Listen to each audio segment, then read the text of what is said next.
when is AI appropriate to use? We already said not in art. Not in a creative space. Like keep AI out of a creative space. But you gotta have to acknowledge that AI is a resource and a useful tool. Welcome to the Above Average Scrubs podcast. I'm your host today, Leon, and I am joined with my co-host, Randy. Hi, I'm Randy. And Darian. What's good? All right, so we're talking today about AI and how it's not gonna, mess up things like humans do sometimes, Oh no, it's perfect in every single way. It's perfect. In light of today's discussion, my entire script has been generated by AI. Yeah, so we have him. He's not even actually here. He's just an AI generated thing, and I'm just gonna make sure. He's a hologram because our AI overlords have told us that everything will be okay once they run the world. I have feelings. Do you? Yeah, I'm AI. Oh God. Oh God. All right, that's enough of that dumb bit. Oh, it's a bit? I had no idea. Script.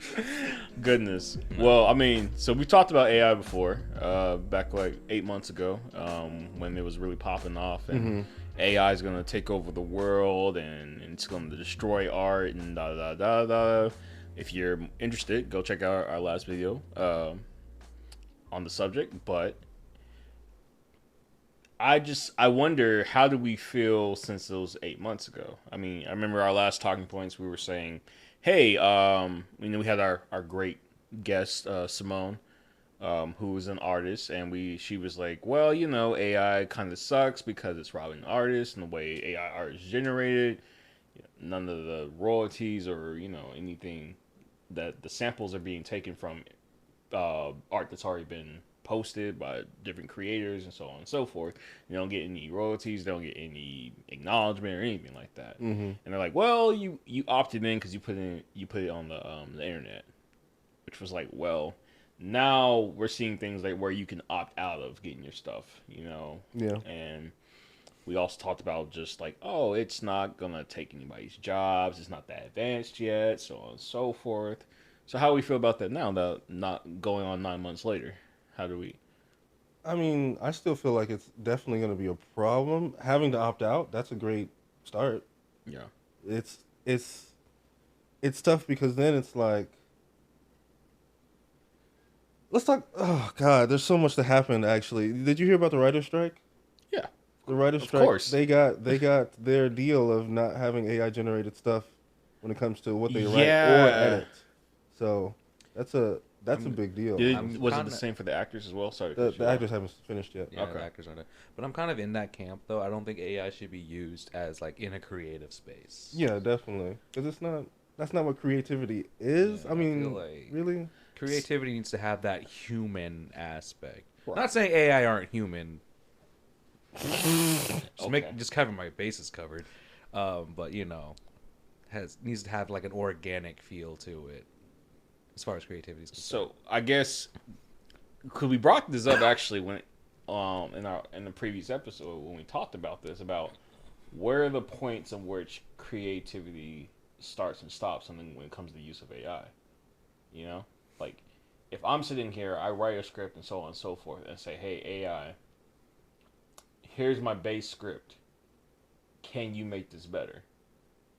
At this point, is it me not being a creative, or is it just me getting someone to elevate my work?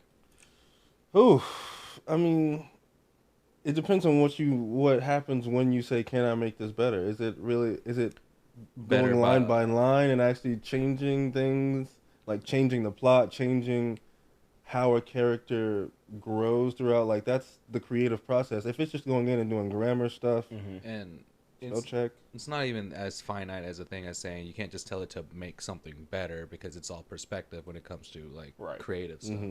I don't really see the point in taking your stuff and putting it through AI. I don't think it's going to make it better. I think it's just going to make it more generic. So what's the difference between that and an editor, though? What do you mean by an editor? Because when somebody writes a book, you send it to an editor. Right. Because that editor has the experience and understands like what it is that you want to put out. The AI has the understanding of what other people are already doing, and they're just going to make something more baseline and generic and less specific than what it is that you want. I see what you're saying. It's going to conform rather than perform. Okay, I can see that. But I guess my only thing is that I still feel like that can still happen even in a group of just people. You know? Yeah, that's why they don't want any more writers' rooms. Is that why? Wait, what do you mean by that? The writing rooms, like the writers were just stuck in. They just kept shoving people in there, and so like it became like a factory of just same shit circle jerking. So who is they when you say they don't want you? Are you talking about the writers? They don't want any more writer rooms. Okay. The writers don't want writer rooms? Yeah, because it was just a bunch of writers in a room writing. Oh, I see what you're saying. Right. They're not creating. Yeah, they're just being churning shit like out. monkeys at a keyboard. Yeah. Typewriter. Got it. Shit. Yeah, I feel like they do want writers rooms. Really? Where are we from? They do want writers rooms. My AI is messing up. Leave me alone. That's like glitch. But they also want to be on set during writing. Yes. I think that was like the issue, is that they were just stuck in the room. Yeah, exactly. So they want the room, but they also want to be on set. They also want to be part of They need that door to be open and not locked. Exactly. Well, I would think you would want that because, for example, so for those that don't know, me and Leon have actually written a script before. So long ago. It was like what, 3 years ago? Yeah. No, three. No, it was like 4. Maybe it was like 4 years. I think actually we finished right before the pandemic hit. Yeah. And I will say that from the limited writing experience that we have, it seemed like if we probably were on set and we actually did start filming the show that we came up with, I feel like a lot of that stuff would have changed as we're sitting there watching it. Oh yeah, definitely. Because we would have saw it with the actors and been like, yeah, this doesn't work with this dude. Like, let's change it to this or something. You're right. Like, and that's exactly what the writers want. So yeah, definitely would change when we got on set. So, but I guess I can understand that from a business standpoint, because they're saying, well, we have X amount of time. So it's like if you make a change on the fly because somebody's not doing this properly, I feel like they're going to say, well, you're costing us money now. You're costing us this. Well, I mean, that's the thing, is that's all they're worried about. They're only worried about them, as in the Hollywood people that want to make movies, and that's it. And they're not really worried about the quality product. Exactly. No. We're not saying that Netflix stuff doesn't come out isn't quality, but I mean, the quality, it could be better. It's getting worse as they go on, because they've definitely had some good ones. Like, I mean, they took over Black Mirror from whoever had Black Mirror before, and phenomenal. But these last few episodes, not up to par to like the first episode that they did when they took it over. So it is about, hey, let's just get money instead of let's make something that people actually want to watch again. So I guess my question is, how do you get shareholders to invest in the creativity process? Because it's not necessarily the producers, right? Yeah. Because most of the time the producers are with you, right there with you. Like, I want to see the best show or best product possible. But my shareholders don't care about that. They want to make sure I'm making a profit. Well, what you're saying is that the producers at that point don't care, because they have to still, be good to the shareholders. They don't care, and you're thinking about it from a capitalist mind, which you can't do while also thinking about art. Like, it's really hard to be like, oh, let's make money and let's make art. Because if you think about making money while making art, it's gonna be formulaic. It's gonna be AI. Like, okay. I see what you're saying. So really, this whole thing is just taking the natural approach of capitalism. Yes, that's exactly why the writers were taken away, because they were costing them money. It's plain and simple, definitely. That's why they want to take the likeness of actors and use them in shows and then not pay them as much. That's or at all. Right? Yeah. Exactly. Like, I guess like it's just kind of baffling, right? Because we all understand that nobody works for free. Like, I mean, down from to blue collar work to high corporate level jobs. Everybody knows nobody works for free. And Interns. I'm just kidding. I mean, I don't know. Some of these interns nowadays are like, nah, we're like, Of course, yeah. you know, um, but my thing is, it's just like it's kind of crazy that they're having the audacity to sit there and say, "Hey, we want you to work for free," knowing that they wouldn't work there for free themselves Yeah, I mean, and they're getting money for not working there at all. at all. Yeah. That's how you have a profitable business. To how much can you milk out of a free resources to get a quality product? You know, if they had it their way, they could just use AI to literally replace the script, the screenwriters and the actors with the imaging. And if it spits out the same quality show, then whoop-de-doo. Yeah, and even if it's a little bit left, hey, people are gonna watch it anyways. It's So, but at that point, do you blame the consumers? Yeah. do I blame the consumers? What do you mean? Yeah. Because if I know the consumers do not have a higher quality, what am I looking for? They don't want A high quality show. You know, like they're like, and I'm willing to accept garbage because it entertains me. Then why would I not do it as a producer? Yeah. Because eventually you won't want to watch anymore. Like yes, sure, it can turn out a few good episodes, but then after a while you're like, yeah, this is No, it's not what it used to. Like, think about a show that you know you want to go back to. Like, you know you want to go back to. For me, that's Lost. Even though it wasn't that great of a show, for me, Lost was great, and it didn't have, from all I know, didn't have any AI in it. Didn't have any AI generated stuff in it. It was just people doing work that was interesting to them. Yeah. And if you think about that, and then you think about shows that you know that they just kind of like put it together because they wanted to make some quick money, or movies even like that, you're not going back to those movies. You're not going back to those shows to watch them again. So yeah, I do blame consumers. If we as consumers are accepting quality product, then that's just going to incentivize the big companies to actually make shitty quality. They're not going to change because you're not wanting anything better. So why should they? It kind of just becomes like a responsibility on us to not consume shit. Yeah.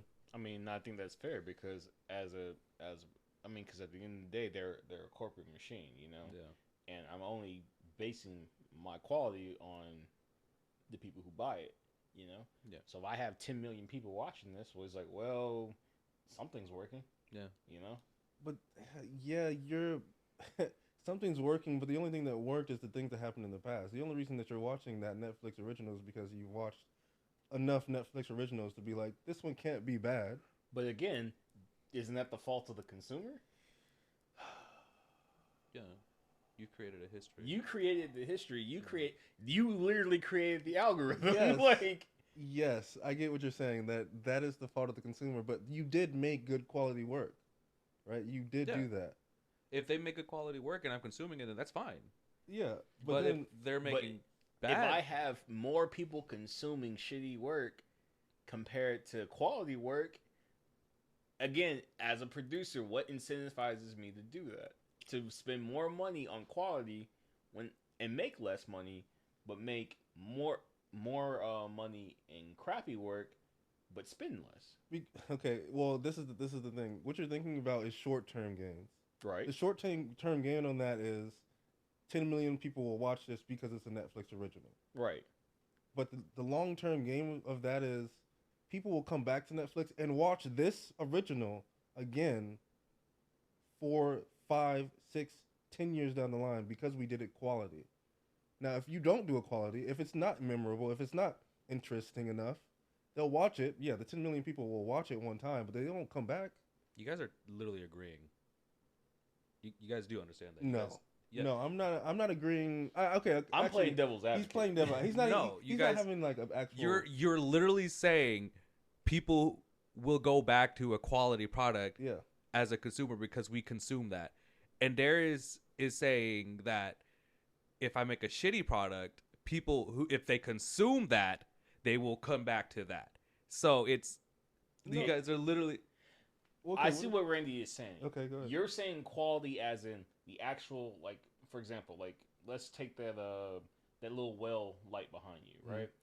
Let's just say that light is fantastic. It's perfect. It does everything I needed to do. Yada yada yada yada. Right. Let's say I go to Alibaba or something like that, and I find something that's a shitty quality of that same thing.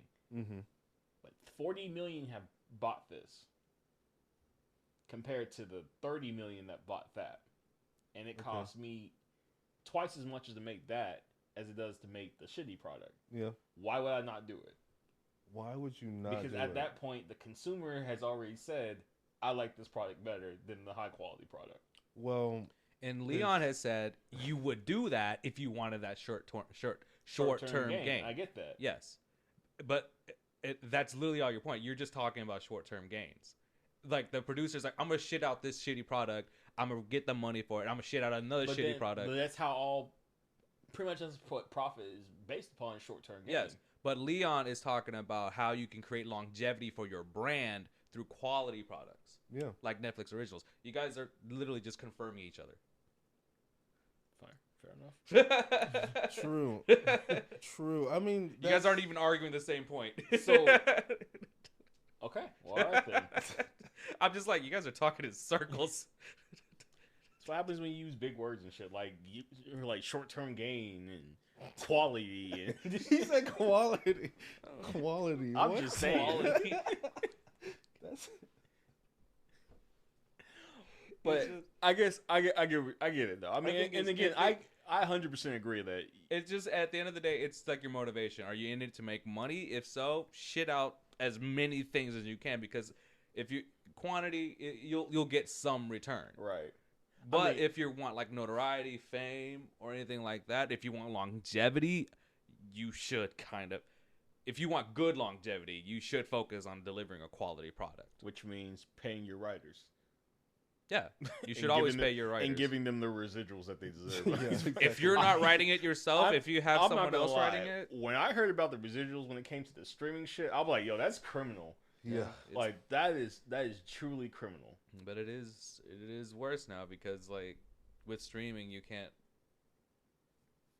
get like a solid metric on your product that's being viewed a bunch of times, so you can't take like just all the money for that now. Yeah, which is something that they what is it called? Compromise. That's not the word.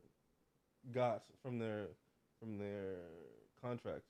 They said, yeah, we're going to get numbers now. We're like literally going to get numbers, which is great. So that's good. Metrics. At the end of the day, problems are solved by metrics. That's fair. Gotta love it. I hate it. So I guess going back to the AI portion. Yeah. When is okay? I guess here's just a outright question. When is AI appropriate to use? We already said not in art. Not in a creative space. Like keep AI out of a creative space. But you gotta have to acknowledge that AI is a resource and a useful tool. So we're talking. So would you say like in factories and stuff like that? Like you can automated, generated stuff. It is an easy, simple example right here. So I'm just use teachers. Okay. So there's a big divide on AI with teachers, obviously, because students can use AI to just shit out reports and stuff like that. We can go through each little bit of that, but as far as teachers are concerned, teachers have to make lesson plans according to the district that they're working in, right? They have their guidelines that they have to get things set up. Right. And those change almost every year, those guidelines. So they can't just keep reusing the same lesson plan sometimes. It would be significantly easier for a teacher to just have AI take the material they're supposed to teach and conform that to the lesson plan that the district's having them make, instead of spending hours on hours working on just the lesson plan instead of working with the kids. And does creativity come into play in that? Again, that's not a creative element, because it's a resource and a tool used to teach. You're not creating something to sell. You're not marketing a creative product like a painting or a script or entertainment. you're not making money off that. You are saving time, and you're using a resource to do so you can allocate your time better. Yeah, and I think the creative part of teaching comes when you're actually working with the person that you're teaching, not the lesson plan is what you're submitting to the district so not that you can just go back to teach the lesson so just so you can just go back to doing your fucking job. Follow you. Okay. Yeah. A lot of teachers get held up just in the lesson plan thing because they have to meet like district standards and stuff like that. If they can have an AI just conform it all and make it something they can submit, they can go back to teaching. They don't have to spend so much time writing how they're going to teach. Mm-hmm. Yeah. I got you. Yeah. I got 100%. I get you on that one. What about the teachers that are like, hey, kids, I want you to figure out if this was AI generated or not? I feel like that's moot point. Like, yes, I understand that you want your students to come up with answers on their own, but if you're not going to take that step forward to teach them how to live in a world with AI, you are effectively holding back your students as teachers. So at what point is AI considered cheating when it comes to school? Is it cheating to use a resource? It depends. If you, for example, you know how when we had when the TI calculators were big, right? When we were in high school, they were saying like, hey, you can't use certain calculators on a test because right. your calculator can just, with a click of a button. Would it not be proprietary knowledge that you have to gain to use that calculator correctly so it can spit that number out? That information was taught to you by that very same teacher, but that teacher is taking away that resource that they taught to you. A lot of teaching up till now has been, we're going to teach you how to use this resource, but you can't use it when we test you. Yeah, you have to use your brain, essentially. It's dumb. You as teachers should be teaching us how to use the resources that we are growing up with, that you also have available for yourself to use in day-to-day applications, so that we can move forward as humans, as a species. Yeah, I think there's always a line, right? The line is you got to know how to do the process. Basic division, basic math, basic whatever, and have to know how to spell at least. Those things you have to learn, Yeah. and obviously there's resources like the dictionary and a calculator, sure. Because if you don't know how to spell, read, write, you aren't able to access the resources. Exactly. Yeah. So you're saying teachers should more focus on the fundamentals. Yes. And then branch out from there. Use the application of AI. Yeah. I can rock with that. It's like, hey, I'm 14 years old, and I want to figure out how to build, like, I don't know, a foam rocket ship, like, in my backyard. Okay. I could go to a library. I could watch a YouTube video. I could have help from a peer. Or I could have AI do it. All of these are resources. All of these are viable ways for me to get that knowledge. Mm-hmm. A library might take me some time because I have to read, go through a bunch of different books, gather a bunch of data. A YouTube video might take me less time, but I'd have to search and find the YouTube video that I particularly want that actually has a positive result and something that I can feasibly do, because I might not have the same materials. I could have a peer show me how to do it, but that means I'd have to, like, find somebody who can do it and then have them make time to do it. Or I can use an AI and tell it what resources I have and have them give me something like a document that I could work off of to do it on my own. Right. It's not so much cheating, it's just a different resource to meet your end goal. Yeah, and I like being able to use the resources that are given to you. I think once you give a child a calculator, you can't be like, you can't use the calculator. There's no point in that. There's no point. I never understood that. I'm not gonna lie. I don't do hand math either. Like, I mean, not unless I don't have a calculator. Yeah. Yeah, I mean, I do head math, but I don't do. I rarely write down stuff. If I have to write it down, I might as well use my phone at that point. Yeah, and I never understood that, because teachers, you guys teach, like, with resources as well. You have your textbooks, you have your videos, you have your old notes, you have your calculators. But when it comes to your students, you want to take away those resources and give them, like, make them figure it out in the most primitive way possible. Is this something that you're seeing with your kid right now, or no? What? No. Okay. I guess. So here's another question. So like when it comes, I understand. So we're talking about the applications of math right now and science and stuff like that. Things that are very calculation based, like factual. I mean, there is no open to interpretation. It's either right or it's wrong. You know. Mm-hmm. But when it comes to stuff about like that is a little bit more creative, like literature, philosophy, government stuff. Like well, government's a little bit more factual, but you see what I'm saying? Like for literature and philosophy, what is the key takeaway in these subjects? What do you think is the key takeaway in these subjects? Is it sentence structure and grammar, or is it the context? I think. So sentence structure and grammar are important, right? Yeah, those are fundamentals that should be taught. Those are fundamentals. So you're no matter what, if it's not set up correctly, you're always going to get marked off, no matter how good the story may actually be. So, but let's say we're doing.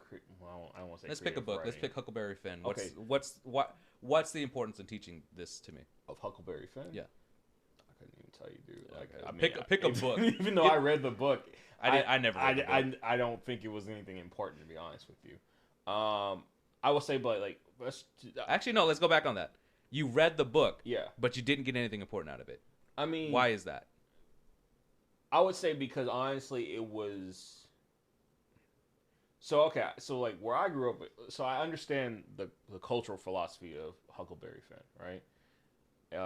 It's about this boy going on this adventure, discovery, yada yada yada yada. But because of who the boy was, the time period, and how he was as a person, and who he grew up to be as, pretty much throughout his adventure, I couldn't relate to him on a personal level because it's like this ain't about you. It's not about me. He's got nothing about me in this. And there's nothing I can really relate to. Yeah. Some of the themes that were presented in the story do not matter to you or are unrelated to you, so you were unable to take anything away from that. Correct. So, let's say we take Huckleberry Finn, we use AI to remix it, reculturalize it, or modernize it in a way that does pertain to you, so that you can feel a bit more of a connection to the story, and makes it more palatable, so you still get the same themes. But it's no longer the book, though. It's no longer the same book, but you're teaching the themes of that book that can be applied to that book now because you understand what the actual themes were trying to get to you. Wouldn't that be cheating, though? Is it cheating to build a bridge so you understand? But that's the teacher doing that. That's not the kid doing it. Yeah, the teacher's using the AI to build that bridge. Oh, okay. To connect. I thought you were saying the student was okay. No. I guess I can understand that. I can understand that would be an easier way to digest.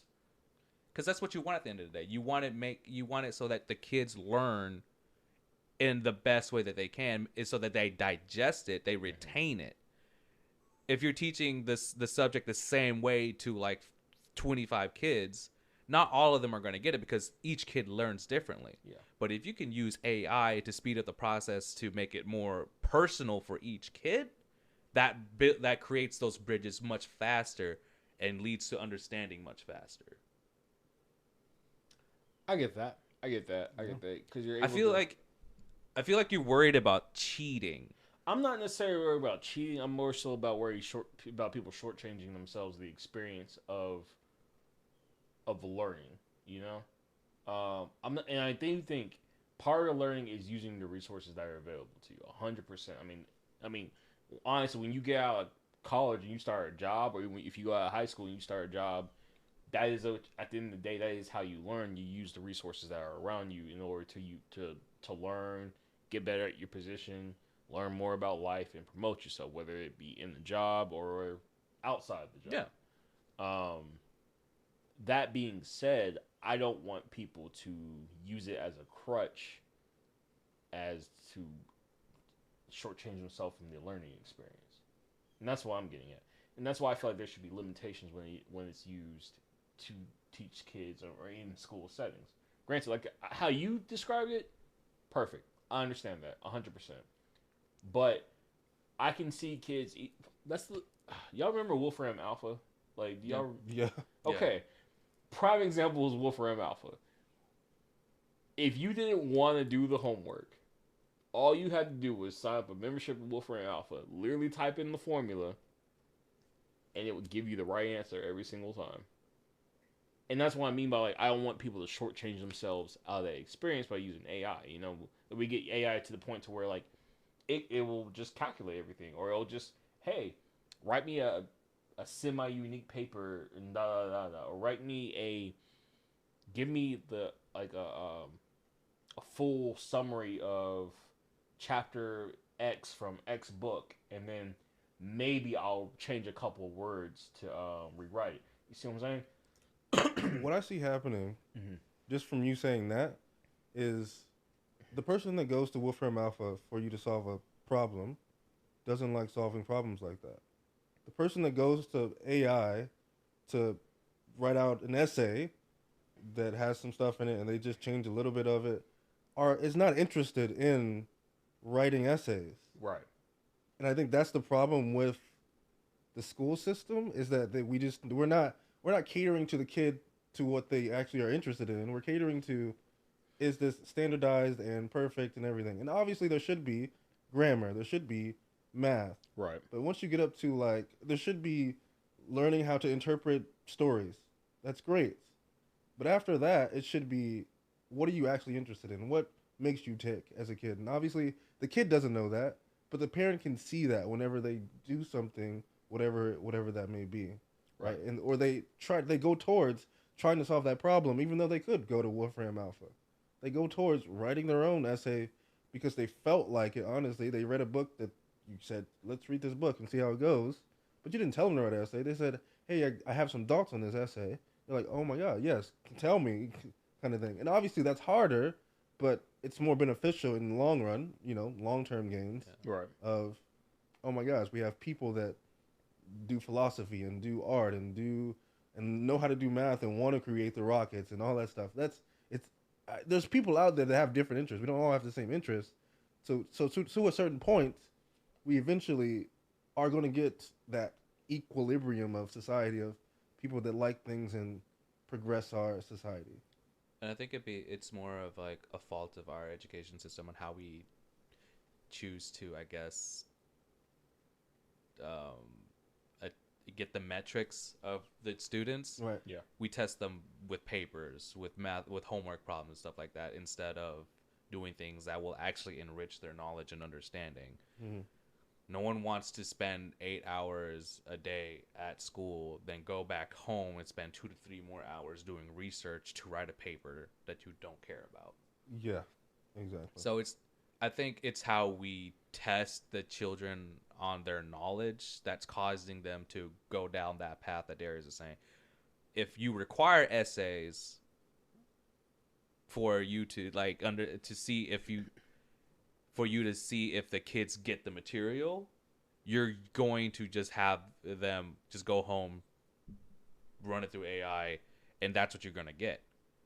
That's because you require essays instead of like interacting with them, making sure that they actually retain that knowledge. I feel like it's lazy, and you don't want to move forward with how things are going. You're stuck in just forcing them to do work when for no reason, because writing essays is kind of pointless these days. I have no comment on that. I was going to say something else, but I have no comment on. I mean, I don't know if I would say pointless. What if you want to express your thoughts on a certain subject via a paper? Yeah. You should do that.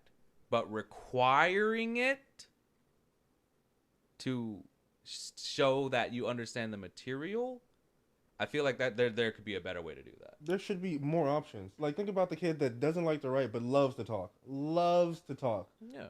Just think of, like, obviously they're still going to have to write something down, but they'll just jot down some points and then go up and be like, yeah, I really think that blah, blah, blah, blah, blah, blah, blah, blah. And, like, it's not required, but It's still an essay. It's just in a different yeah, format. but it's not it's still an essay, but it's not like sitting down and writing. Sitting down and writing everything completely perfect so that you can get an A or whatever. I see what you're saying. It's the way that you want to do it.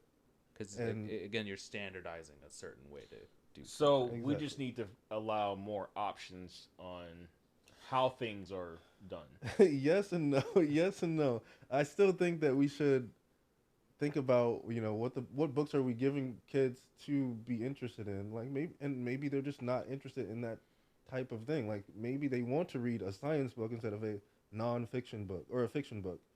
Like it's harder, but we have to shrink the class size instead of 1 to 30, 1 to 15, and really hone in on every student and figure out what makes them click. And even I wouldn't say separate them, because you need the diversity of, this is the person that thinks like this and this is the person that thinks like this. Yeah. But like separate them to a point where they can really focus on just the math part and just the creative part.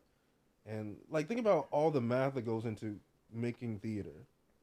Yeah. There's math that goes into making theater. Oh, for sure. Like we're still going to need them. We're going to still need those kids that are interested in the numbers and the distances and the perspective lines. Yeah, like all that stuff. Like if we can find a way to make it a cohesive learning process to the point where all the kids did this at the end of the whatever semester, it's a whole lot cooler. It's a whole lot more creative. It's a whole lot better for the kids, honestly. I feel like this conversation went to us trying to fix the education. Yeah, that's exactly what we're doing. That's what I was trying to get. Let's get back to AI. I mean, we can use AI to fix the education system. I mean, can we? That's a creative process. I'm just kidding. Well, I mean, next they're gonna have teacher strikes, and they're gonna say, "Well, we can use AI." Like, we can't use AI to teach. Are you sure about that? Yes. Why not? Imagine taking a teacher's likeness and then having the teacher say the exact same things over. Why couldn't I do that? It's depicted like that all the time in like futuristic movies and everything. You have the hologram of a person teaching. I think if it's a classroom, no. If it's like a homeschool environment, yes. Why not? Because a classroom, you don't want to be too. Because then we're back to the same thing where everybody's standardized. You need to, in a classroom. That's the joke. That's the joke, is that we obviously don't want that. We don't. Yeah, exactly. But if we put AI in the classroom, it's going to be standardized. Yeah. Yeah, because the AI is going to be like that class. Which is what we're headed to if we don't. Figure it out. If you're homeschooled, you're one thing. Have that AI do it the way you want it. That's fine. Yeah. You're by yourself. You're isolated. Whatever. I'm not gonna lie. I don't really trust your parents to teach you. I mean, they got jobs too. Conversation, man. They got jobs too. But yeah, AI in the classroom, like as the main teacher, no, because I feel like humans should be teaching humans how to manage the tools, not so much the tools teaching the humans. Well, how to use them. So I'm gonna put it to you like in the sense of, if I am these parents, right? I have said, okay, we at HIWK ISD have said, Hick? Hook? I don't know. I just said some shit. ISD saying that we're going to make this new AI program to replace our teachers that do non-physical activities to teach your students. We have written this AI to involve all the core subjects, so on and so forth, and it excludes things such as religion, sexual orientation, and all this stuff like that, right? Yeah. Do you really think parents aren't going to go for that? Yes. Two things. Would you ask are or aren't? Aren't. You think that parents will go for that? I 100% think parents will go for that. I don't think so. I mean, granted, you will have a lot of people not going for that, but I think you have just as many saying, yeah, I'm down I don't think that. anybody's going to go for that. Tell me why you would be down for that. I wouldn't, personally. Yeah, all right. But many people will. That's what you're saying. You wouldn't, but many people will. I'm the few. Okay, No, you are the many. No, I'm not not. the many, Darius. Give me reasons why they would go for that. I think they'd go for that because one, you have people already trying to dictate and standardize things. You have people already trying to conform people to a very specific mindset. That's a few, Darius. That's not a few. No. Not a what few. You're saying, like the process that you're saying of like we want to make it more standardized, da da da da da da da. People want to care about their kids. People want their kids to be special. People want their kids to get to their best potential. The few that you're talking about that are actually making those systems that our kids are going into are the few that would love to make AI teach the class and have one adult to 50 kids, because then that's less money they have to pay their teachers. A lot of people are actually angry about that. Yeah. But they can't do anything about it because they've been tricked. Currently. They've been voting terribly. And that's why it's happening it's a consumer around. problem. It's always been a consumer problem. Consumers are idiots. We're dumb. It's a consumer problem. We have freaking squirrel syndrome. It's a consumer, but also a power problem. Like, how much power do we really have when it comes to the people that we have to vote? When it comes to local government, you have 100%. No, because it's money 100%. At the end of the day. Well, here's my thing, right? If I know, I'll put you a prime example, right? You gotta look at these parents wilding out in these school board meetings, right? And how they've actually been able to out people who they didn't agree with. You have that same power at the voting poll to say, look, I know what this person's about, and I'm not going to do it. But you have people who are sitting there saying, well, they're with this group of people, so I'm gonna do it anyway, even though I know it's going against my best interest. Yeah. So that's what I'm saying. The excuse of, power and stuff like that in local governments, no, not at all. You have 100% the choice to put who you want in there. Mm-hmm. Now, when you start going up, I'm more willing to concede on that and say, yeah, it's a power dynamic type of situation. But local governments, you don't have to put those people in there. Yeah. But you choose to. And this is why we're in this position that they are. And people have buyer's remorse. Yeah. Because no one really does research.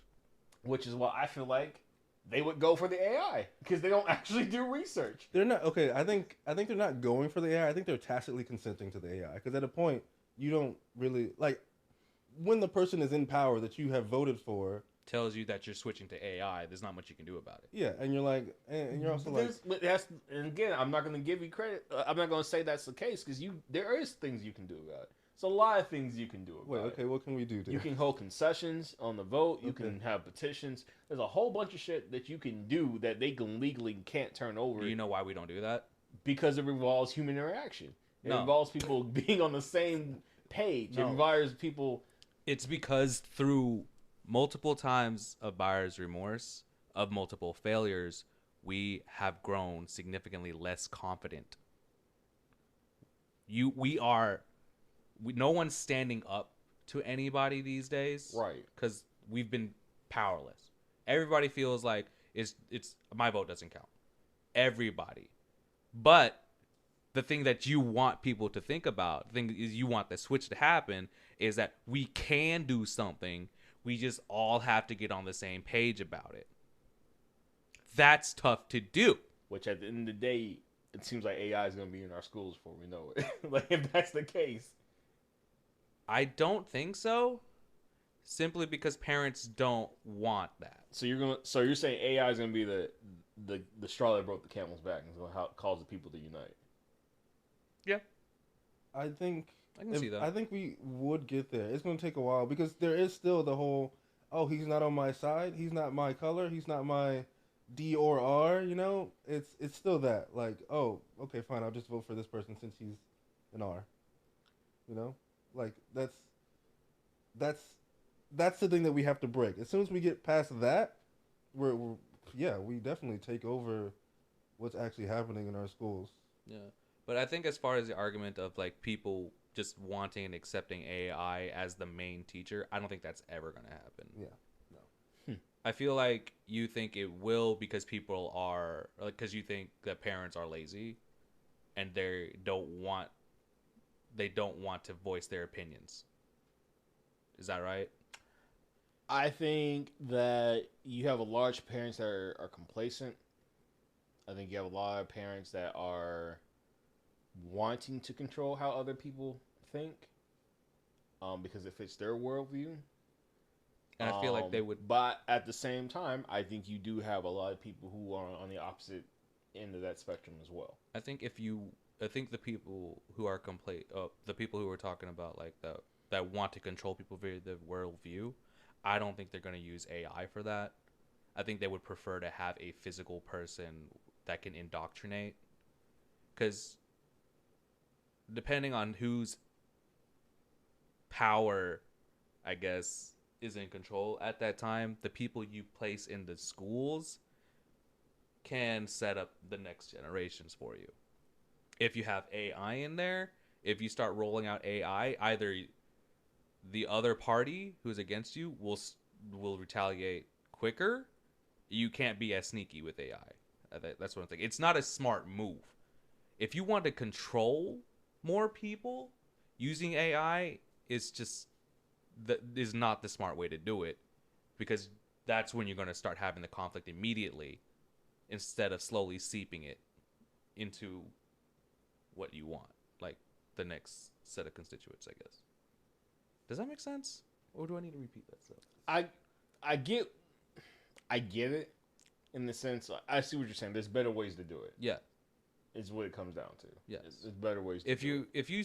If your plan is to use AI to get your point across and to just start teaching things the way that you want it to be taught, it's not going to work, because that's going to be immediately like, no, we don't like that shit. We don't like the way you're teaching it. We need to have physical teachers back in there. Yada yada yada yada yada. It's just, that's a battlefront that I don't think we're ever going to get to. AI in the classroom as a resource, though, I think does need to happen. Okay, I can see that. So how do we implement AI as a resource in the classroom?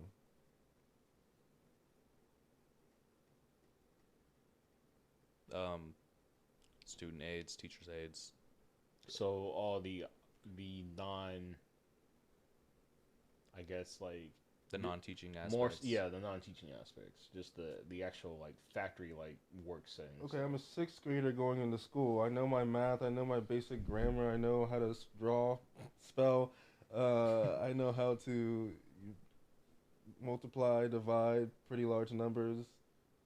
Yeah. What is my next thing that I'm doing when I walk into math class? Like how does that work? I think we should stop having schools at that point.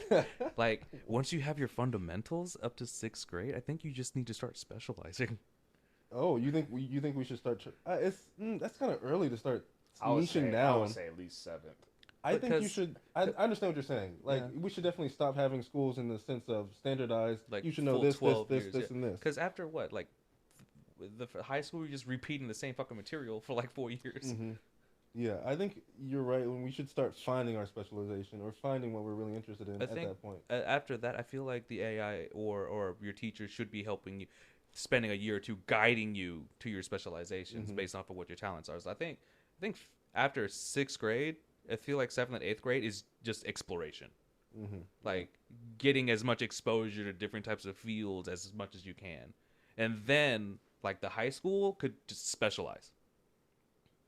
I would really like to explore this topic more. Probably not I think we should do this next episode. I mean, yeah, we can talk about the school system for like. Honestly, I want to explore this topic more because this is dope. Yeah, because fucking I'm tired of wasting time in fucking high school. How does AI help with that specialization, niching down, or how does it help? It centralizes the knowledge in a way that you as a student find palatable, so that you can digest and understand what that role is, what is required of you. So it becomes your guidance counselor. Yes. It puts you, like, it helps you figure out what you need to get. It's Jarvis. It's your fucking Jarvis.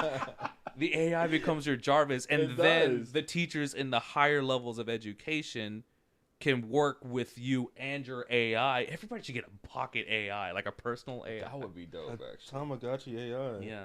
Yeah. Just as like a support system to help guide you to what you want to do. It's like, hey, Mr.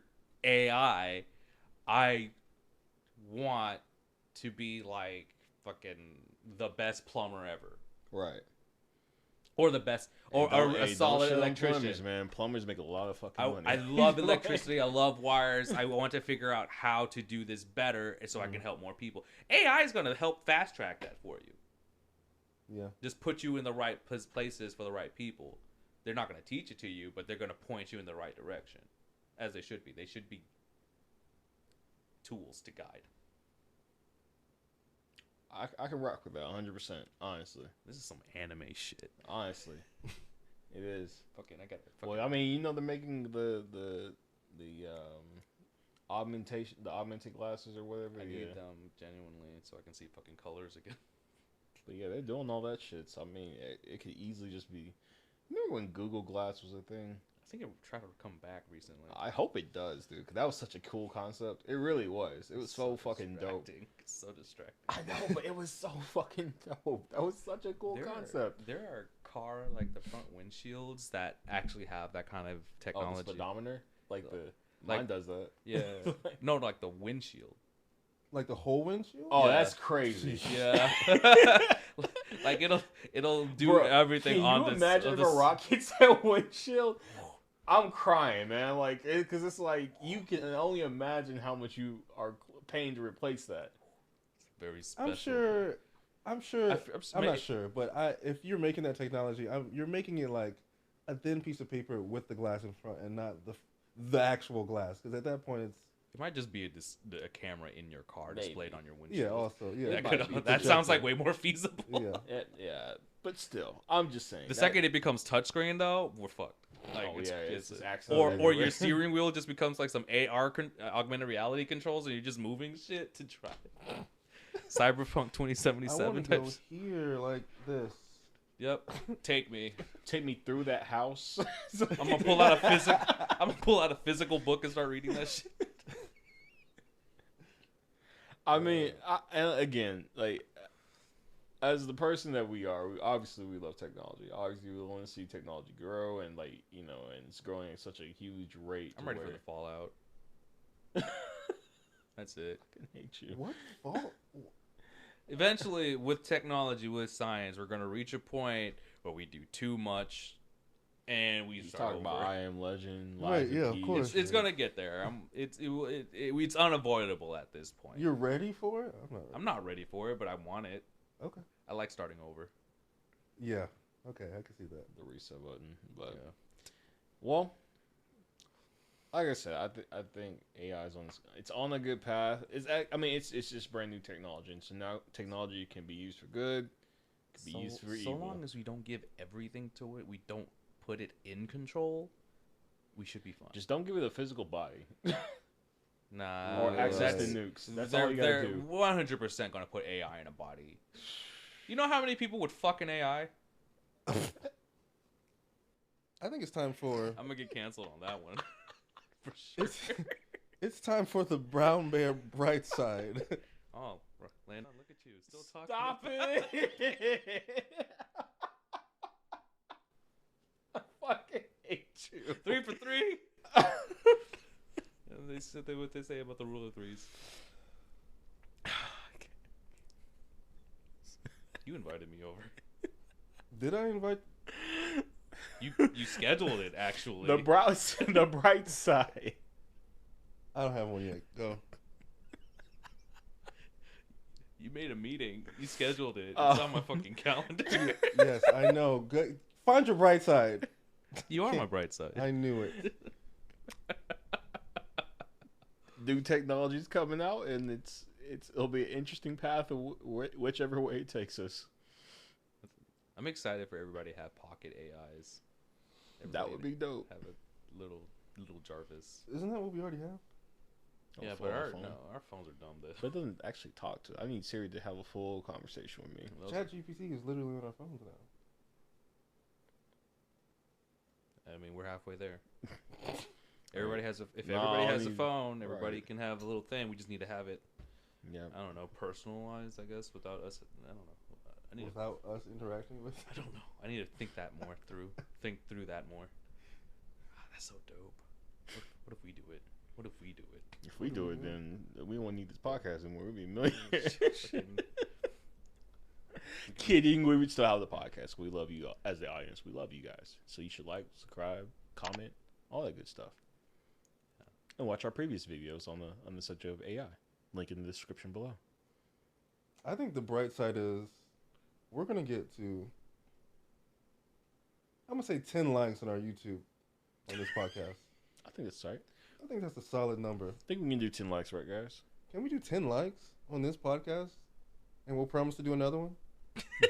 What if we don't get 10 likes? Then we don't do another one. Yikes. Whatever. That's my... Wow.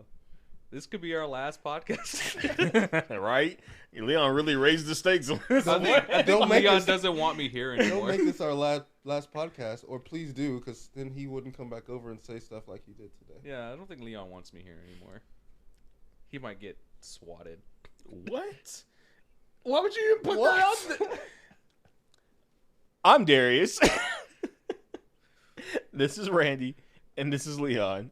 And we're Above Average Scrubs. See you later. I'm never this reasonable.